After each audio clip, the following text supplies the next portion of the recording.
Скопје и Софија под канонада од очекувања. Премиерите Петков и Ковачевски стануваат нестрпливи и нетрпеливи. Тоа е цената на политичкиот страв. Дали како да се преживее во сопствената средина, поради дадените или пропуштени концесии. Властите во Скопје и Софија се повеќе употребуваат речник на ултиматуми и нивна неприфатливост. Нема повеќе одстапки во преговорите со Бугарија. Првпат јавно и тврдо одговара премиерот Димитар Ковачевски. Стабилноста, НАТО е стабилноста и просперитет. Тоа беше едноставната формула од пред 20 години додека се влегоа сите земји. Сега Македонија, фала Богу, е во НАТО и тоа е едно од најголемите достигнувања и тука се надевам дека нема да има некои импликации, меѓутоа општо регионот е очигледно имаме незатворени прашања пред се Косово, Србија и тие релации и ова што се случува во Босна, која што е една сепак недоволно, како да кажеме, завршена приказна сега за сега, така да што побрзо се интегрираме сите, тоа е подобро. Споменавте подложни сме на своевидни постојани ултиматуми. Дали Македонија е жртва на континуирани неопходни одстапки за да стигнеме до посакуваното европско семејство? Тука има две димензии и мислам дека сега владата има доста зрела позиција во смисол, посебно овие изјави што беа на министерот за надворешни работи неодамна дека ништо нема да се потпише пред конечниот влез. Тоа е многу исправно и зрело, бидејќи сега мислам дека е стварно една непринципиелна уцена.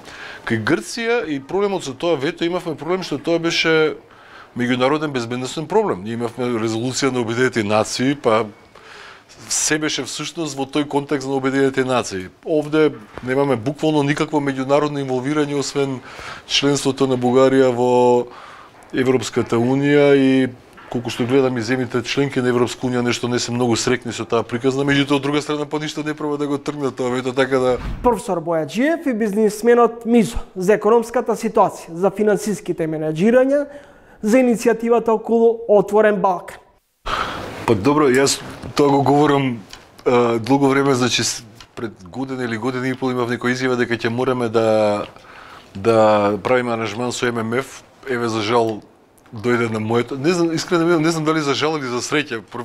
Премиерката Брнабич добро кажа дека имаат партнерски однос со ММФ и мислам дека за Македонија тоа исто би било добро, бидејќи не е проблем нивото на задолженост, туку намената на задолжувањето. Кај нас задолжувањето е апсолутно непродуктивно и тоа расте, тој балон експандира, а не се прави инфраструктурата, патот за Охрид стои, патот за Прилеп и Битола стои, така да тоа е апсолутно неодржливо. Неумереното задолжување, иако премиерот каже на добра ствар дека има буџетски, како се вика, на стратегија за буџетски дефицит за следните 5 години, меѓутоа не знам зашто би се чекало 5 години сега да се троши непродуктивно.